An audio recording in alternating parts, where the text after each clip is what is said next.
America's Mayor Live. Welcome. We're very pleased and thankful that you're with us. Last week, I have to thank you for having helped us set records for the number of people that watch America's Mayor Live, both live and as a podcast within 24 hours virtually, or maybe even just a little beyond that. There was one where we got up to half a million, and then there was another where we got almost to 5 million. So I thank you for joining us, and I will begin with doing what we do best, which is to give you a story and the details of it, which is largely being concealed, at least with regard to its details and the emphasis that it deserves. Because of the woke, dishonest media, which is committed to censorship in favor of socialism, communism, and Islamic extremism, is excluding this. In this case, it would be the first two. And that's with regard to the horrible and tragic shooting in Canada, the mass shooting in Canada, which would normally dominate the news, or at least even given the prevalence and the sort of interest and strength of the Guthrie story, would still be a prominent story, and it's hardly covered. And the shooting took place yesterday. It took place in Tumbler Ridge, British Columbia, on February 10th. The shooter's name is Jesse Van Roetselaar, an 18-year-old local resident. She killed her mother and her stepbrother at home, or he, and then went to Tumbler Ridge Secondary School and shot 6 more people between 12 and 13 year old, and a teacher before turning the gun on herself. The total dead, let me make sure I have this right. The total dead were 9 people, including her. So this is an 8-person mass murder. 27 were wounded. That's a big shooting. And again, at a school. It's confirmed by the RCMP that she's transgender. She has described it as she was assigned male at birth, but she started transitioning 6 years ago and identified as male publicly. And she now uses the pronoun she. And throughout the briefing, the RCMP used the pronoun she for a biological male, but a clearly mentally ill person who, although a male, thought she was a female, the way you're Mary Jane Smith, but you think you're Martha Washington and walk around thinking that. As for mental health, she had multiple prior police calls to the family for mental health issues, including worries that she would harm herself, even after she theoretically recognized her gender and therefore is supposed to be delivered from suicide. And of course, the recent report from the Society of Plastic Surgeons says it's just the opposite. That when you administer so-called gender-affirming care, which could be a term in coming from Orwell's 1984, it's just the opposite.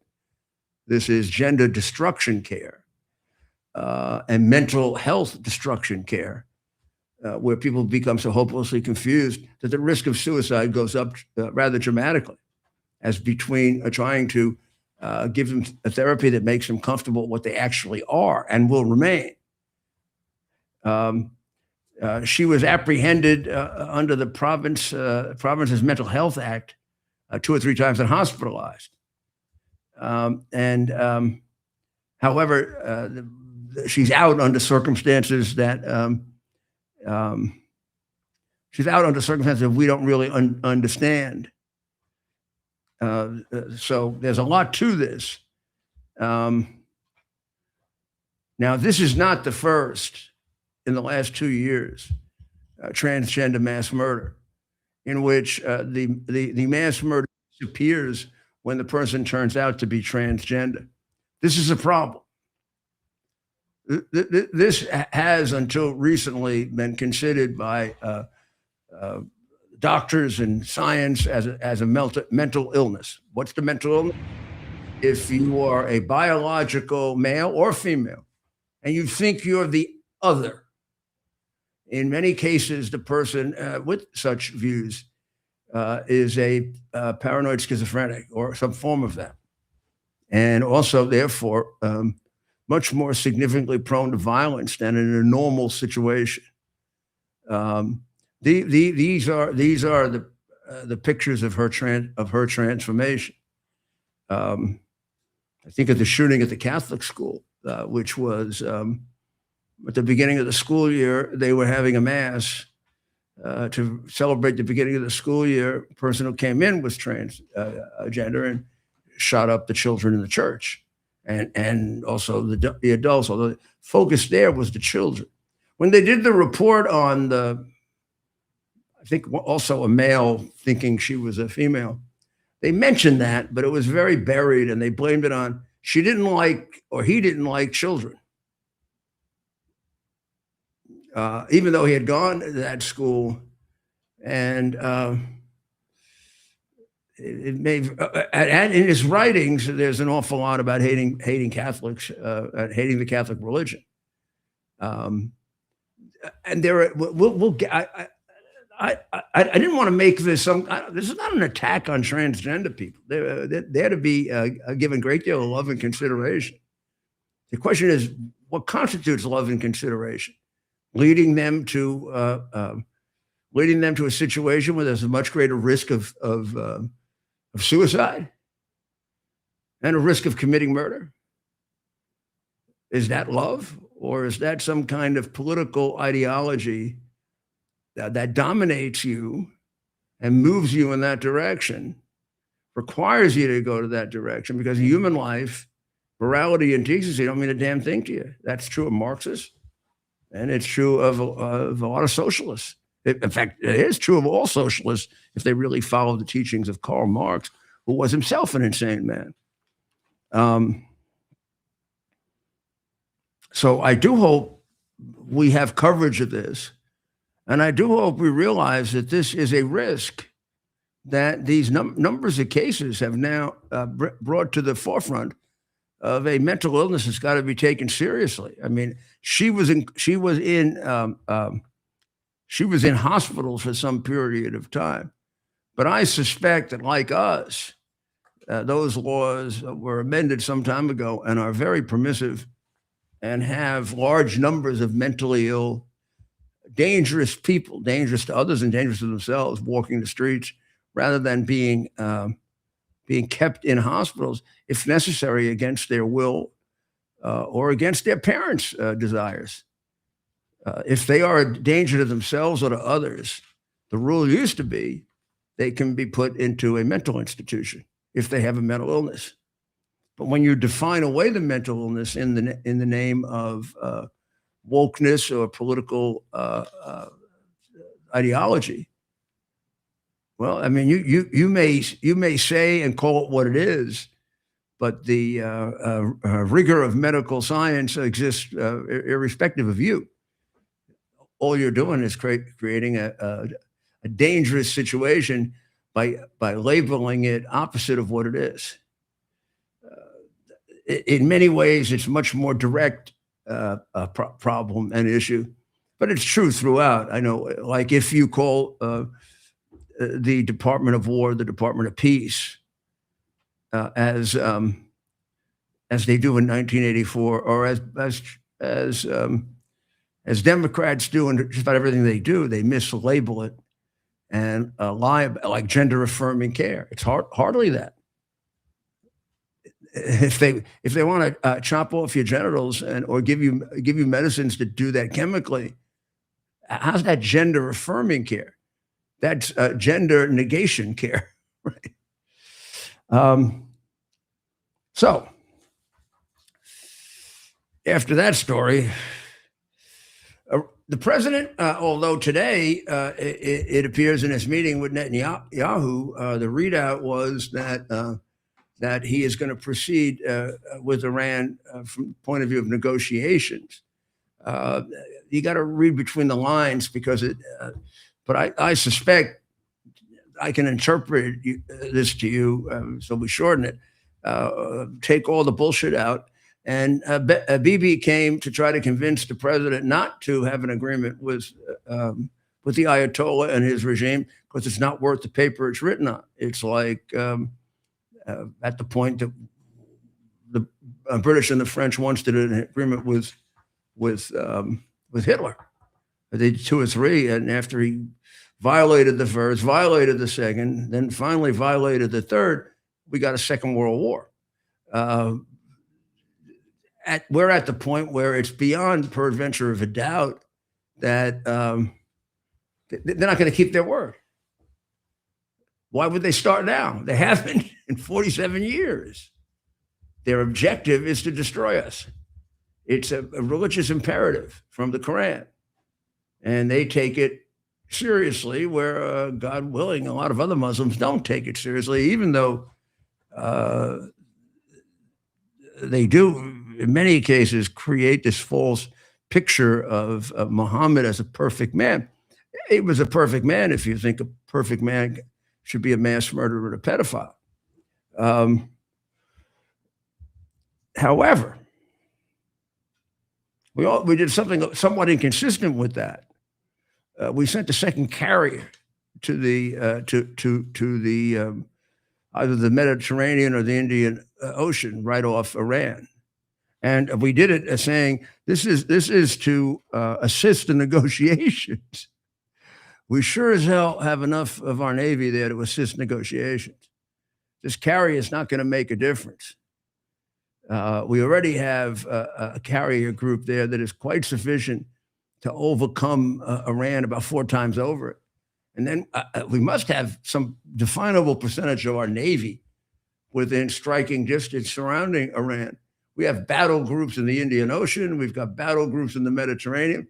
And we have the famous, infamous in the sense of what happened and infamous from the point of the people who attacked it, but extraordinarily famous because it survived the USS Cole in the Red Sea.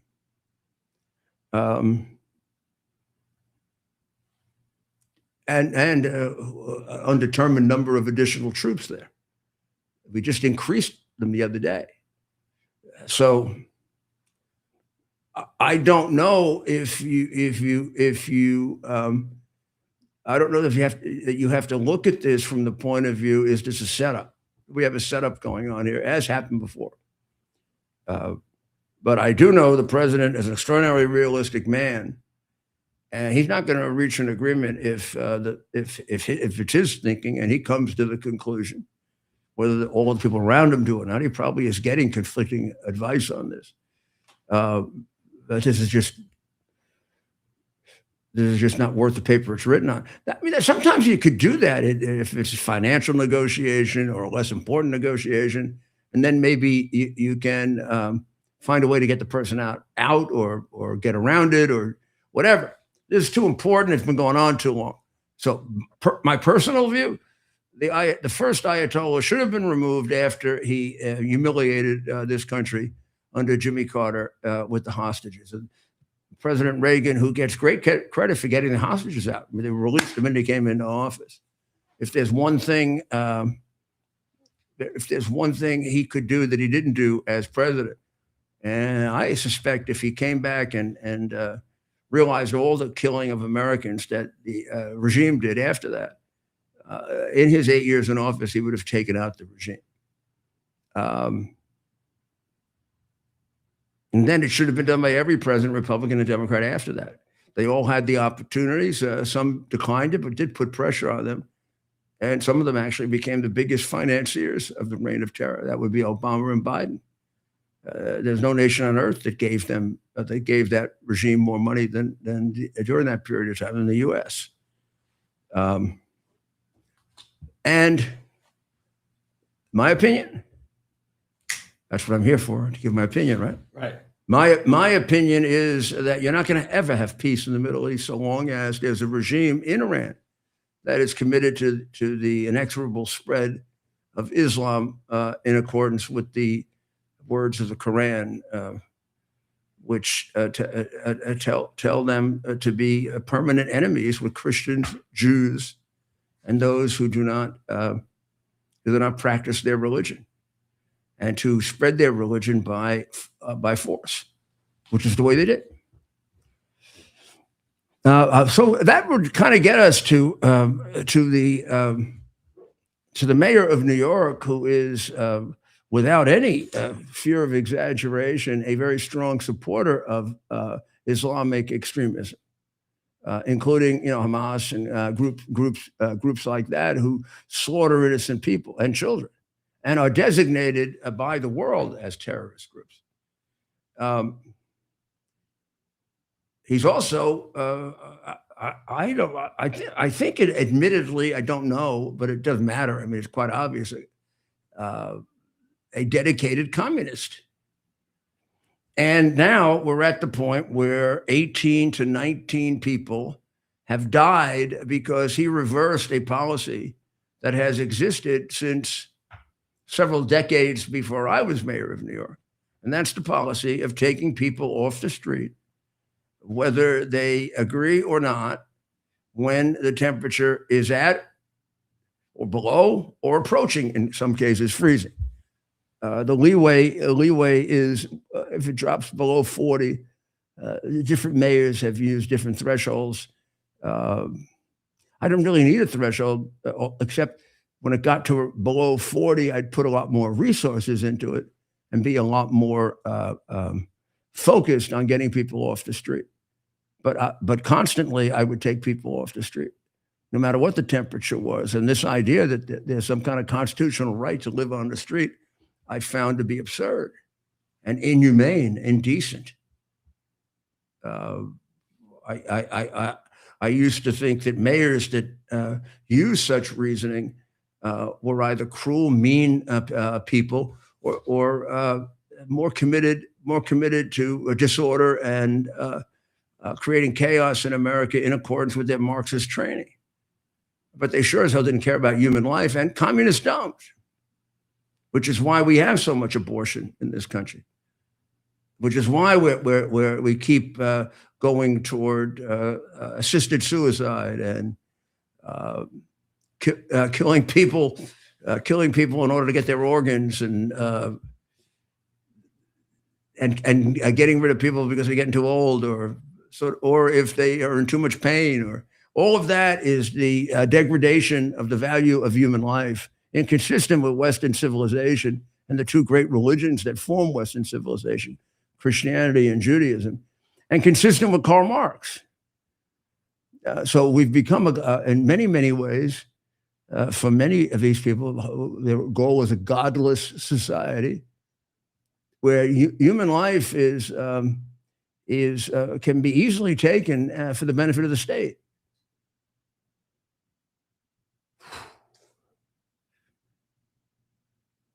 You look at Minnesota and you look at the first couple of months after they did their new abortion bill, and you will find that Tampon Tim was killing babies that had been born, were put aside and weren't given any care. You let them die. They don't, and he changed the law so you didn't have to give extraordinary care and keep those babies alive when the abortion goes wrong and the baby gets born. Now, I want you to think about that. The baby gets born because the abortion goes wrong, which means before the abortion, the 10 minutes before the abortion and for some time before that, that was a human being in the womb, wasn't it? If it's a human being when it comes out, what happened? Did the air make it a human being? Or did that happen in the mother's womb?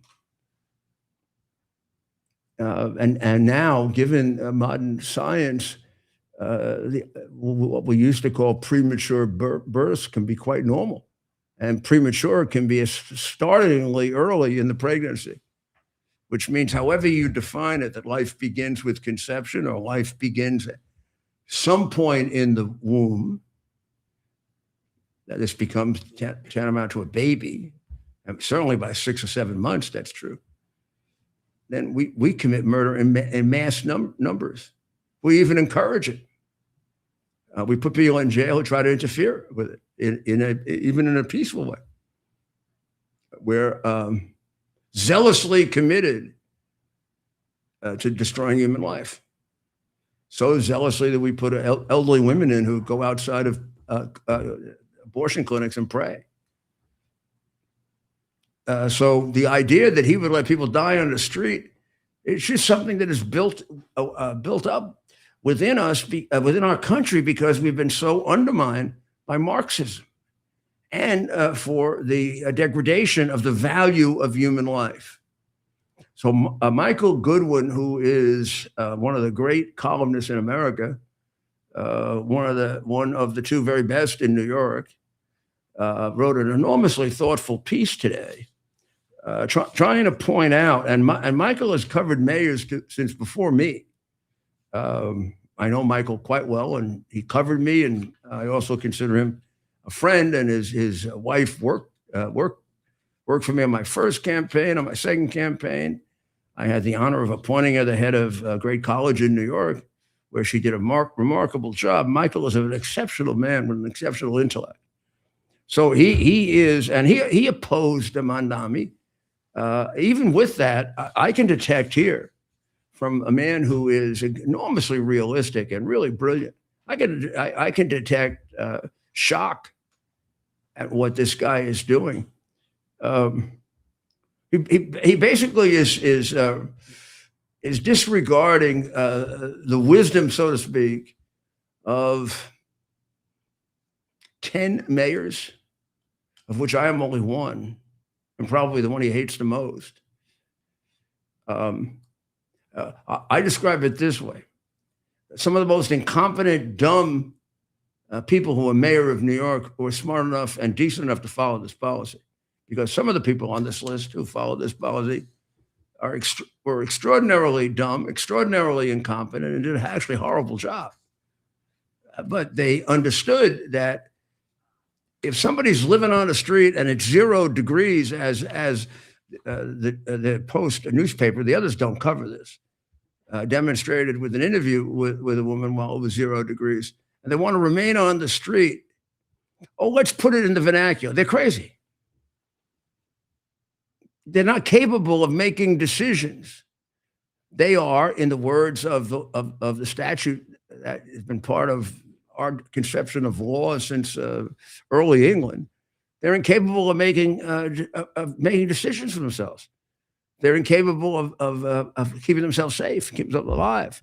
And at that point, that's when the state can intervene to perform its duties as a Christian or a Jew or a effective contributing member of a civilization that values human life as inviolate. And if it's got to be taken, there better be a hell of a reason for it and justification. So simple policy, let's get away from the theology and the philosophy, was that starting with Ed Koch, at least, and I think to some extent even before that. So one might say starting with John Lindsay and Abe Beame, but certainly articulated as a policy, starting with Ed Koch. We used to, and different mayors did it slightly different ways, but here is about as good a description that encompasses 8 or 10 mayors. As the temperature approached or reached freezing, and often it was, as it approached it, because you got to get a lot of people off the streets. You got to start. You got to make some determinations. And I did often enough, so I'm very, very, I got second nature. So all of a sudden, in the winter, if it starts getting cold, the first thing that happens in any mayor's office that has a human being as a mayor is the thought is, do we start picking people up? Now, I'd have to do that Well, I did actually, in a way. I picked people up anyway. You have to understand that they would say I violated the consent decree that says people have a right to shelter and people have a right to live on the streets and people have a right to do, none of which exist in the Constitution, none of which were passed by any legislature. But a mayor, a predecessor of mine, with who I respect, reached a decision for the city that I completely and absolutely disagree with. And I'm a trained constitutional lawyer, and a lot better than he was as a lawyer. And I had to make my judgment for the people of the city. They elected me, not him again. And my decision for the city was that we're not going to follow that decree. Take me to court. They never did. So I would take people off the street, usually when it was a difficult situation where there was resistance to it, with a police officer and a member of our homeless agency, or if we didn't have enough of those, of our welfare agency, a social worker. And they'd really evaluate the ability of the person to make a decision for themselves. The ability of the person, if he's going to remain on or she can remain on the street, to find some lodging within a very short period of time. But they wouldn't be allowed to remain where they were. So if you were laying on the street, very, very simply, you don't have a right to do that. Sorry. Streets are not for living or sleeping. Streets are not for defecating or urinating, which also happens with that, or stealing electricity and creating the possibility of a massive fire by breaking into the electrical apparatus for the streetlights and hooking your little portable television up to it, which they used to do when I became mayor. The city had homeless encampments that were massive as I came into office. By the time I left office, every homeless encampment was gone. And we virtually didn't have homelessness. And when I say didn't have, I don't mean sporadic and you can't catch all of it, but I mean homelessness in the sense of very, very definable numbers of people on the street. And if we did have homelessness, it was in spite of me, not because of me. I did everything I could with the resources I had to end it and develop lodging for people. One of the reasons homeless people do not go to shelters, allegedly, is because they're dangerous. Now, I can assure you, even when they were much more dangerous than I was able to achieve, it was much more dangerous to be on the street at 20 degrees. It was much more dangerous to be on the street at 90 degrees because homelessness, when it extends too long, very, very often leads to a violent personality shift. Certainly for the 30, 40, depending on your biases, it could be as much as 50 or 60% of the homeless that are paranoid schizophrenics. That's part of the disease. Isolate them, keep isolating them, and they'll get violent. They'll be a danger to themselves, but most importantly, also they'll be a danger to others. Any extended period of time of isolation like that in a sort of unreal world, which is what being on the street is, makes the paranoid schizophrenic much, much worse. Now, what I'm telling you, a lot of Democrat mayors don't have either the intelligence or the heart to focus on or spend time on. Now, nobody gives you money for doing what I just said. There's no big fundraising group that gives you money because you end homelessness. There's a lot of groups that'll give you money if you allow homelessness to go on. Why is that? Because those groups make a lot of money because you get rid of homelessness, you get rid of a whole industry in this country. A multi-billion-dollar industry, possibly more. These homeless contracts make people millionaires. I'm sorry.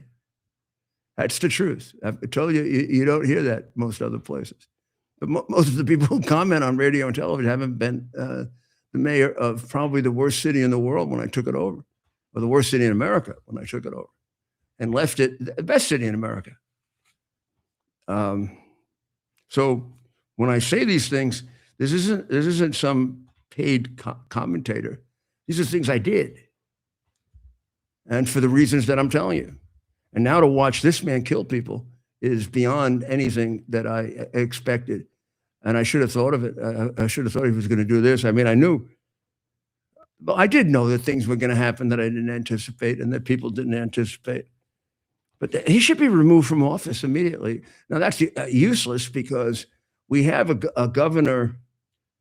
We have a governor of limited brain power and apparently of no conscience, because she'll switch her position about anything at any time to get her miserable self elected as a terrible, terrible, weak governor of a state that's in tremendous trouble with a budget that is 2.5 times the budget of the state of Florida, which is bigger than the state of New York.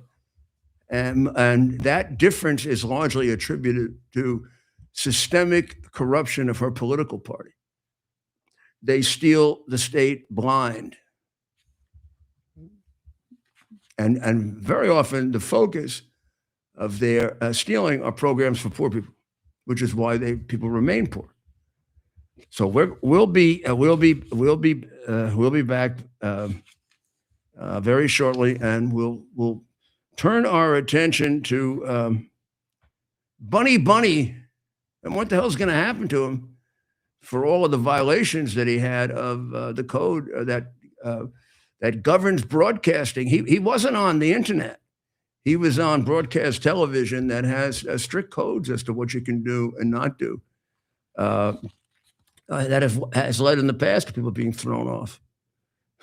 At one point during the Biden administration, if you said I'm in support of Donald Trump, they pretty much would attempt to throw you off or put you in jail. So we'll be right back.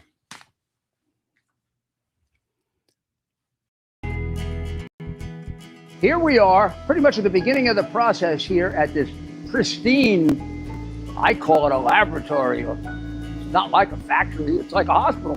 This is the beginning of the process for roasting. Deep green, very good quality. Most people don't use this quality. We deal with small farmers because they like to know who we're dealing with. They give us the highest quality, all organic, non-GMO. You should know all Arabica beans, no Robusto, all Arabica. They're going to go into the roaster, and it'll get roasted for about 20 minutes or so.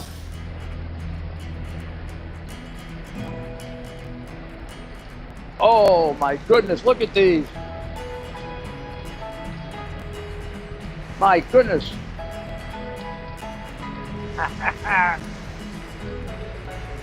You're going to want to specially order these.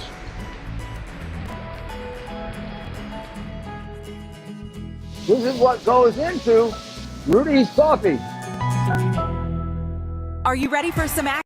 I'm ready for action. Get the Elite TV plan only through the portal. 218 channels, and it's only $69.95 a month, Wow. including your free portal. That's cheaper than everyone else. Your favorite sports, movies, news, Wow. even daytime dramas. We're talking about ESPN, OAN, Newsmax, Wow. channels you can't get anymore in certain areas. Compared to the competition, this is a way better deal. Endless selection. Not to mention all the free music channels. There's over 700 premium and classic movies all ready to go. Wow. Plus, they got catch-up TV that allows you to go back and watch what you've missed or want to watch again. Cut your cable in half and get twice as much for free. Way more channels for half the cost. After the first year, the subscription then drops to $57.95 monthly, Wow. where you change or upgrade anytime. Go to QUXNow.com and get yours today. Use promo code Rudy. Act fast. These deals are selling out. U.S. Army Major Scott Smiley paid a high price serving our nation. Scott was leading his platoon in Iraq when a blast sent shrapnel through his eyes, leaving him blind and temporarily paralyzed. Scott would become the first blind active duty military officer before medically retiring years later. Thanks to friends like you, the Tunnel to Towers Foundation gave Scott and his family a mortgage-free, specially adapted smart home. Show your support for America's heroes now. Donate $11 a month to Tunnel to Towers at T2T.org. This is Rudy Giuliani, and this is America's Mayor Live. If you watched the Super Bowl on Sunday, which many people thought was boring, I didn't. I like a defensive game, but I also like a pitcher's duel. So I'm a little different. But in any event, there was a halftime show which has become, I guess, more commented on and discussed in the game itself. And that it was done by someone, I had no idea who this person was before, nor do I know most of these people that I consider spawned by Marxism, because part of Marxism wants to destroy your culture and substitute a pseudo culture for yours. Well, they're pseudo entertainers. This is not entertainment. This is shock. This is shock performances intended to degrade our culture to something disgusting and something that would be equivalent in physical terms to a dirty bathroom. This is not art. This isn't uplifting. This doesn't take you to ability to reflect on the deep questions of why and how, and as opposed to just accomplishing some task. It doesn't provide the mind expanding benefits of having the discipline to listen to a long, thoughtful piece of music, which would make you considerably more intelligent and considerably wiser if you actually could sit through a 1 hour Mahler concert and understand it. It would expand your intellect dramatically and your decision-making power. Now, because it would give you something known as patience, which is critical very often to good decision-making. But I can get very, very deep into this. But the reality is that these people, like Bunny, or whatever his name is, have ruined our culture. Well, so that's my opinion, and people are entitled to theirs. And they've been putting these people on Super Bowl shows forever, where people want to watch football. But now, there are many people that watch that who want to watch commercials. Why exactly you want to watch commercials, I can't figure out. They're all loud, crazy, stupid. And I don't know if anybody ever buys anything based on some idiot yelling at you that you should get this car or some new medicine. The new medicines are really extraordinary. They tell you about the medicine, and then somewhere in the whole required disclaimer, they tell you it'll kill you. I always wondered why you got the medicine if they're telling you it kills you. It can make you paralyzed. It can make you insane or crazy. You might want to commit suicide after you take this medicine. Right. But they hide that. Then they show a guy who looks like he's 105, and all of a sudden now he looks like he's 30, and he's with a beautiful young chick. But in any event, Representative Randy Fine, who I'll use here as the basis for the allegations, accused of his official name is Bad Bunny. Is that it? Bad Bunny? Bad Bunny. I don't know, Bunny or whatever. Representative Randy Fine accused Bad Bunny of encouraging children to use cocaine and faulted him for dropping F-bombs in Spanish, while calling on the Federal Communication Commission to investigate how NBC, Universal, and NFL allowed that indecent material to be broadcast. Now, this is not without precedent. People have been banned, and they've been removed, and fines have been leveled for things that you say on television or radio. I remember that from being on radio. There was in the WABC radio station a little button to cut out certain things that you might say that were against the Federal Communications Commission code. Now, this is applied to a lot of people before this Neanderthal. What Americans witnessed during the Super Bowl halftime show with Bad Bunny was despicable and never should be allowed to be shown on television. He sang phrases such as "El Perico es Blanco" and "El Tusa es Rosita," which refer to different types of cocaine. So I believe the FCC took some action against him today. Is that right? This was written before that. I'll take a look. I didn't hear that. Well, I guess they're being asked to. Okay. And Yeah, they there's should. probably a complaint section on the FCC website. So they should treat it the way they've treated others. He shouldn't be treated any differently. But this is more a reflection on our culture, our civilization. And would you want your child to be running around like this guy? There he is. If that's what you want as a child, I guess we've gone someplace in America that is very different than our grandparents had in mind, or our founding fathers. Or to me, this is some kind of a freak. And this is, but please don't call this art. This is not art. This is this is a demonstration of the desecration of art, which is one of the necessary things that Marx requires in order to get yourself to a atheistic, communist, or socialist state. This is exactly what he's talking about and writing about when he's saying, in order to take over a society, you got to destroy its culture. You got to destroy all forms of beauty and replace it with shocking, ugly, distasteful, and immoral to amoral conduct. So we're here for a very specific reason. It didn't happen by accident. It's happened because of the infiltration of communism in our society through any number of mechanisms that they infiltrated, including the now Democrat Party. And for the first time ever, it's really open because we have communist mayors now elected as Democrats, and one of them in the largest city in the country. The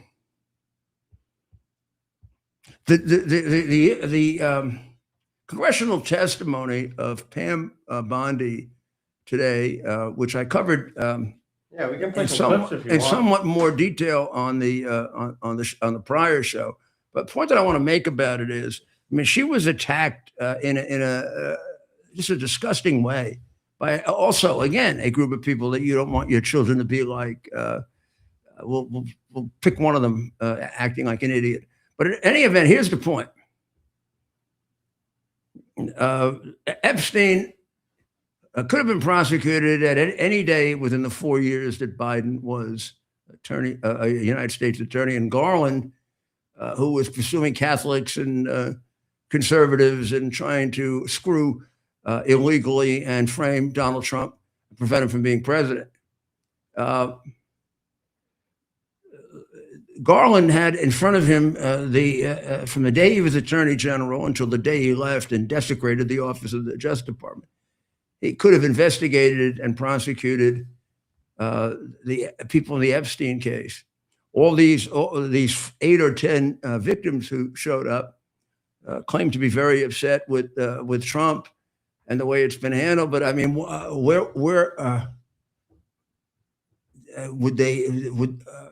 where's their anger at Joe Biden and Garland for doing nothing? Trump has at least released this thing or put it out for public debate. Also, I'd have to go look at the calculations, and it might be different in different states, but Biden and Garland blew the statute of limitations by taking no action. And nothing Trump can do about that. Nothing, zero. And these women are angry at Trump. You don't think that's staged? Well, of course it is. You don't think every one of those louses that was up there today, some of whom are the most offensive people you've ever met, you don't have to sit in a room with someone. What 4 years of Garland going up there, they never asked him a single question about it at a time when you could more likely prosecute the case than now. Not only does delay in a case run afoul of the statute of limitations, which completely extinguishes the case, but it also becomes a much worse case. The longer a case is between the day it goes to trial and the day that it happened, the fewer witnesses there are, or as happened, people die. Witnesses that were available aren't there anymore. And if you delay a case the way they did for 4 years, you're trying to deliberately kill it. Probably doing it because when you look at the people involved, it is by some amazing amount, mostly Democrats. Now, I am not saying at all, and I think this is really unfair, whether the Democrats or Republicans, that any of these people did anything wrong, because I don't know. Here's what I know. A lot of the people whose names are now out there did nothing wrong at all. They thought they were dealing with a financial genius. Whether he was or he wasn't, I have no idea. But people thought that, who made a lot of money for people. Well, there's nothing criminal about that or wrong about that. And he presented himself like that to many, many people. He didn't go around telling people, I'm a pedophile, would you like to give me, $50 million to invest? He might have done that with one or two people, but not with the vast majority of people. He had parties of all kinds at his place, and he didn't go around saying, I chase after 12-year-olds, because most of the people at that party would have walked out or punched him in the nose. And some would have asked to do it with him. But the minority. And in this group of people now who are being tarred and feathered, and their reputations are being ruined in a way that's absolutely inconsistent with all the rules of our justice system, most of them are completely innocent. They're victims of defamation of their character when they didn't do a damn thing wrong. I mean, how about all the people that came to him who were Democrats that wanted fundraising? They would have no idea that he was doing this, and he wouldn't let them know it. He'd have been exposed much earlier than he was if he did something stupid like that. He was actually pretty damn careful about who he let into that very, very perverted secret part of his life. Right. But the point is, this is being handled in a way that is completely inconsistent with America. And it isn't that Bondi and Trump want to do it this way. They're being forced to do it this way by the courts and by the Democrats. But the Democrats wouldn't do it at a time in which they could have done it the right way, which is bring cases in court and prove them. And the people that you don't have evidence about, they should never be mentioned. You can't destroy their character in the newspaper and not give them the benefit of it, the evidence against them and the witnesses against them, and there's none. If you want to look at the volume of proof and involvement, there's no one with more involvement than Bill Clinton, or extremely suspicious situations, letters, and long-term involvement, even after it was clear that he was, or at least, I shouldn't say clear, but it was, he was convicted of being a pedophile and labeled that way. But there's still no proof that Clinton participated in any that I know of. Well, I guess that's wrong. There is one or two of the so-called victims, I think, who say that Clinton wasn't. I think, I'm not sure. But there's nothing that the prosecutors, including the Republican prosecutors, and certainly the Democrat prosecutors before that, think is worthy of prosecuting Clinton. And much like in the 4 years that Biden was president, if there was anything there that would allow them to prosecute Trump, they would have done it. The biggest indication that Trump is totally innocent is the fact that they didn't. And I would say the same thing is true of Republicans. They've now had it for a year. Nobody's brought a case against Clinton. I'm no big fan of Clinton's, but he has to be treated like everybody else. He's innocent until proven guilty.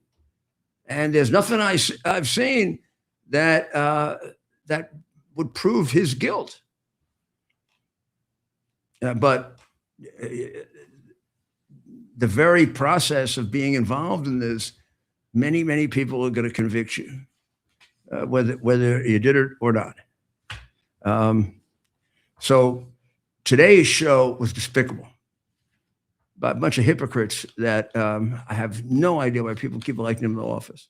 From the time they tried to frame Trump with the Russian collusion to the time they've made up the phony story about Ukraine and the Russian collusion story was paid for by a political operative, Hillary Clinton, in order to frame Trump, to what they did with the January 6th, which you're eventually going to find they orchestrated.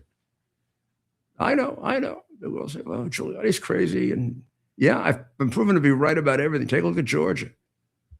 I'm right about that too. I knew it the night that it happened, which if you go back and look at my podcast, you'll see I explain when it happened. But in any event, the display today in front of the Attorney General was disgusting. Can we put one of those animals on and just let them convict themselves from their own mouths, which is always the best way?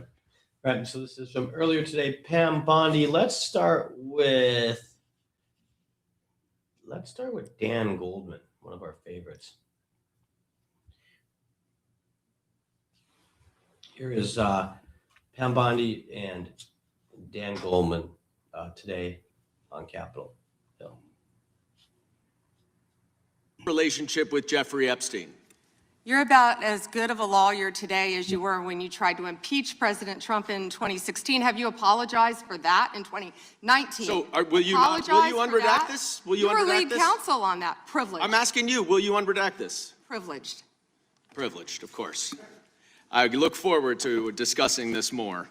Now, these are obviously improper redactions. And let me stop for a minute. I'm talking. If they're not privileged, quiet. Don't yell at me. If they're not Mr. Chairman, would you stop the clock? This is on your time. It's not on Mr. Goldman. They're not Even though privileged, you used your improper redactions, you'll like my answer. to If we continue review to them and they're not protect privileged, Donald Time belongs to we the will member. be happy to release them. We'll after stop the review. clock. We'll stop the clock.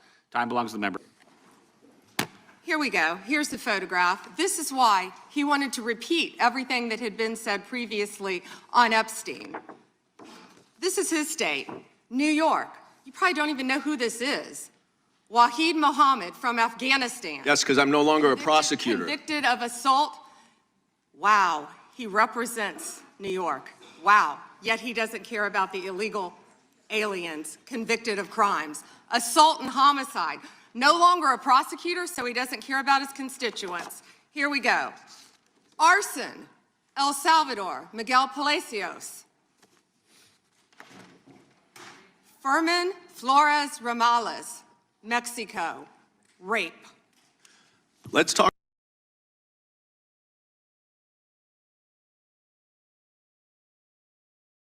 The president said they indicted him twice. Mr. Chairman, please stop the clock and restore his time. Okay, here we go with these Committee will be in order. theatrics. The time belongs to the gentleman from New York. We will give you a few more seconds. We will do that. But when you ask a question, the witness gets to answer. You may not like the answer, but she gets to answer. The question was, how many of Epstein's... They don't like the answer, Chairman, my time. because it's honest. Reclaiming So my- he asked a reclaiming my 4-minute time. question. Restore 45 and seconds to I am Mr. Nadler, going please, to Mr. Chairman. Answer. You can let her filibuster all day long, but not on our watch. Reclaiming- Not on our time. No way. Reclaiming- And I told you about that, Attorney General, before you started. You don't tell me. Yeah, oh, I anything, did tell you because we washed saw up what you did in the loser Senate. Lawyer, not even a lawyer. Committee will be in order. Time, and I should get back at least 45 seconds. We will give you a few more seconds. I Not a said that few more, already. 45 seconds. Okay, I'm timing right now, Mr. Talks Time. about they reclaiming my indicted. time, Mr. The Chairman. president said they was over $50,000. I don't know why you're laughing. You're a great stock trader, as I hear, Raskin. The Dow is over 50,000. God, you would think he could buy better clothes if he's a big stock trader. He always looks like a slob. Oh, Nadler? Oh, Yeah. Nadler. Well, you've never had to sit in a room with him. It is not. It is not. I don't know how they don't have a little. Even the Democrats. I mean, Democrats have to be affected by the same odors that we're affected by. And I don't know why they don't have him surrounded by like big things up and fumigation machines. And the guy's a total slob. Look at him. There he is. A total slob.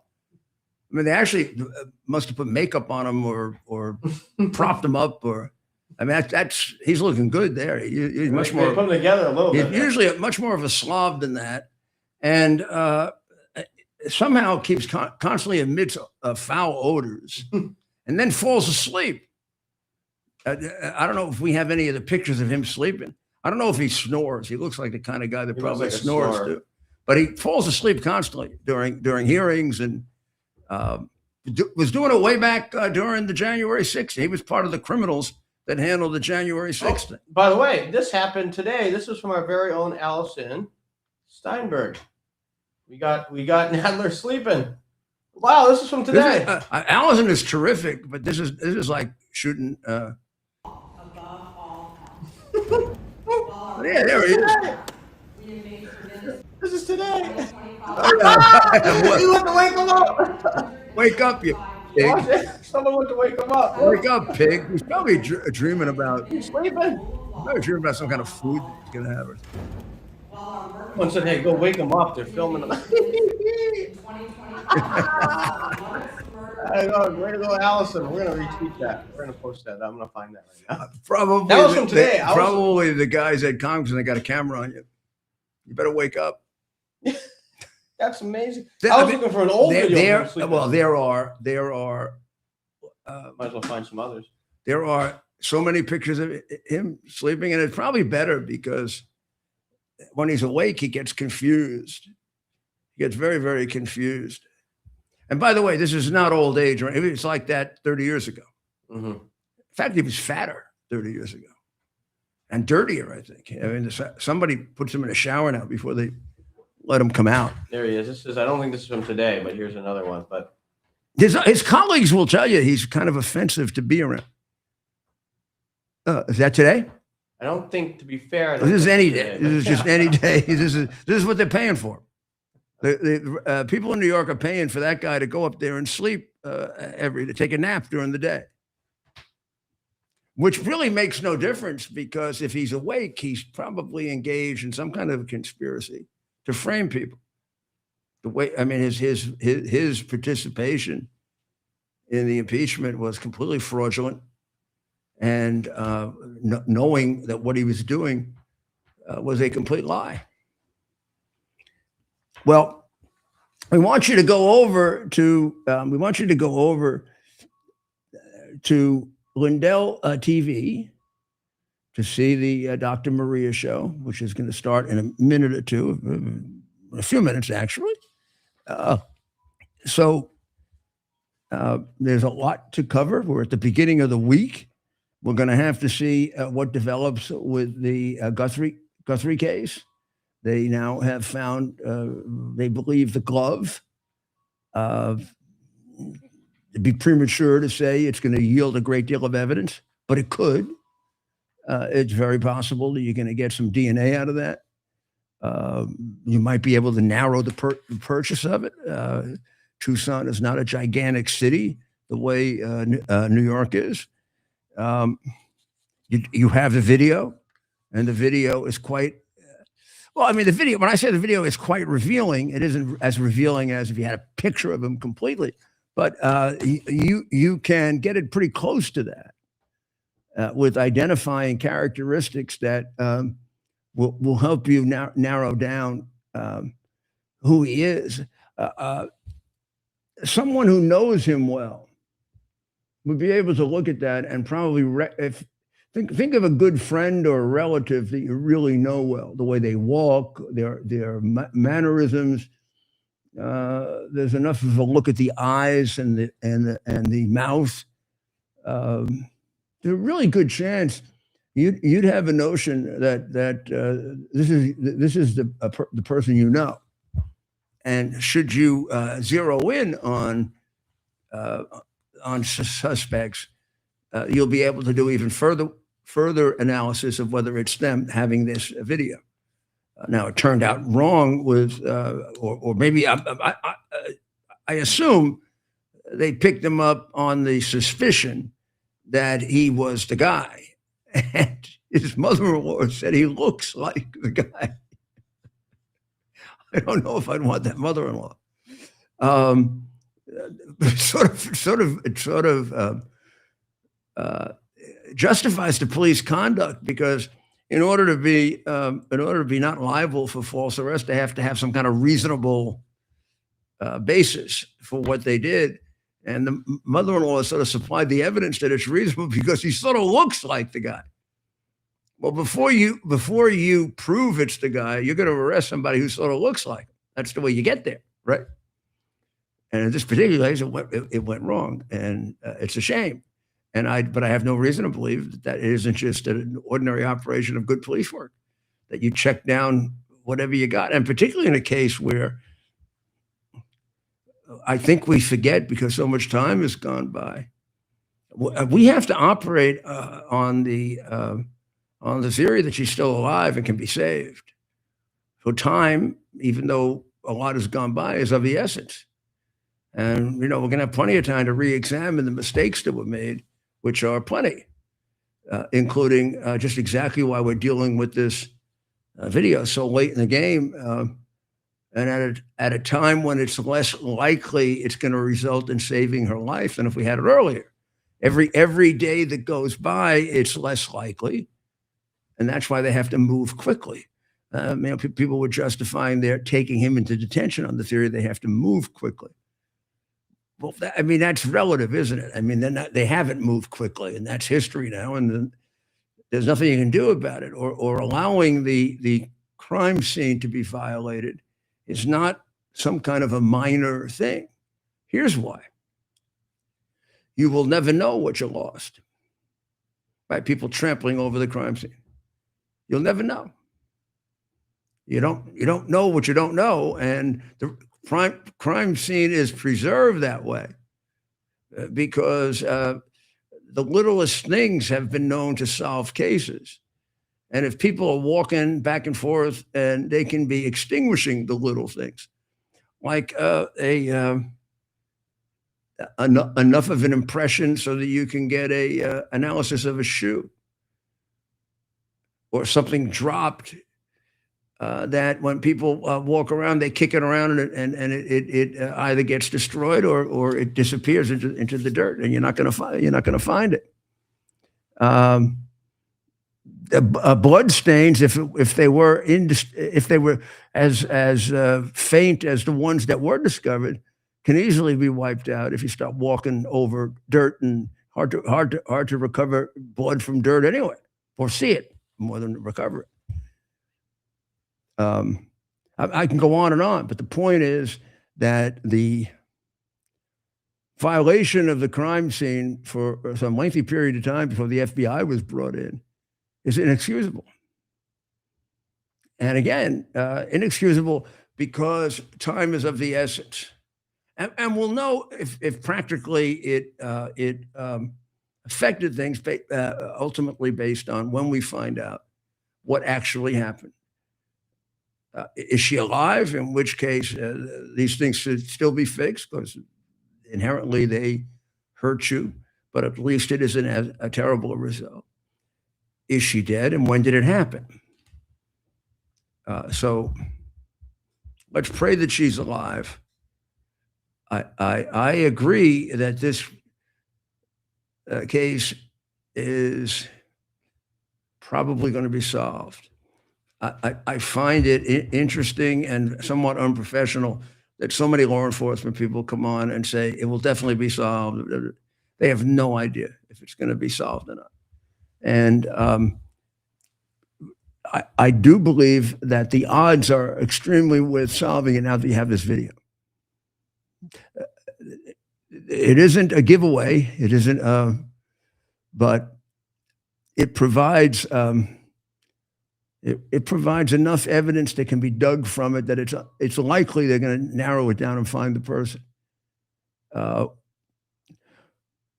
One of the things they thought they had last night that would have been extraordinary was the car. And if you have the car, you can trace it right to today. But they don't have the car.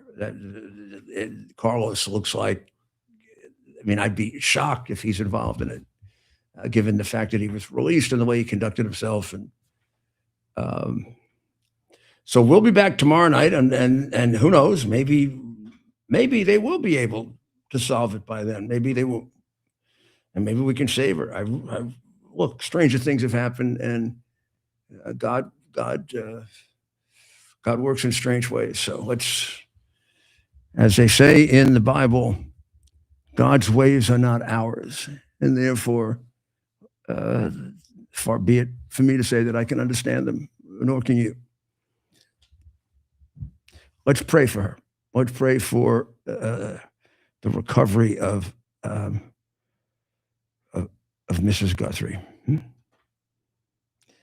And then let's pray for the people of Iran and the people of Israel and the people of Ukraine and our people and the President of the United States, who again today is burdened, but of course he is magnificent at it, of making almost inhuman decisions.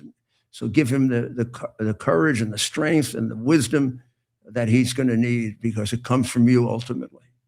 He's an exceptional man, but he, like all of us, couldn't do it without you. So, dear God, guide our president. Have your hand on his shoulder. And we'll see you tomorrow night. Go right now. Come on. Right over to Lindell TV. Or you can get Dr. Marie on X, I guess, right? But probably better if you go to Lindell TV on that one. And come back here tomorrow at 7, at 8, also at 7. God bless America.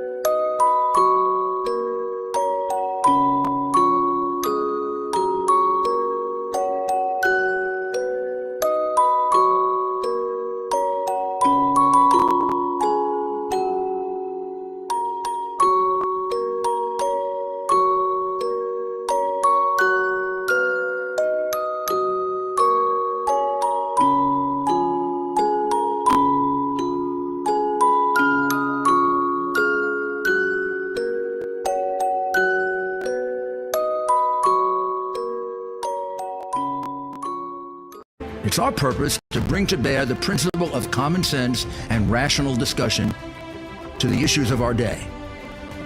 America was created at a time of great turmoil, tremendous disagreements, anger, hatred.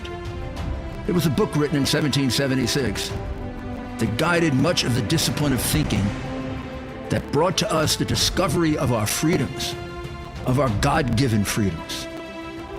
It was Thomas Paine's Common Sense, written in 1776, one of the first American bestsellers, in which Thomas Paine explained, by rational principles, the reason why these small colonies felt the necessity to separate from the Kingdom of Great Britain and the King of England.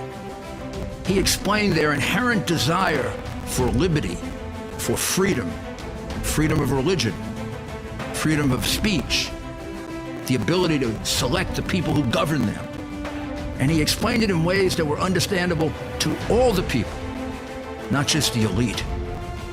Because the desire for freedom is universal.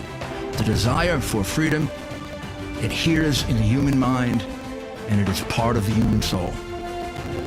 This is exactly the time we should consult our history. Look at what we've done in the past and see if we can't use it to help us now. We understand that our founders created the greatest country in the history of the world, the greatest democracy, the freest country, a country that has taken more people out of poverty than any country ever. All of us are so fortunate to be Americans. But a great deal of the reason for America's constant ability to self-improve is because we're able to reason.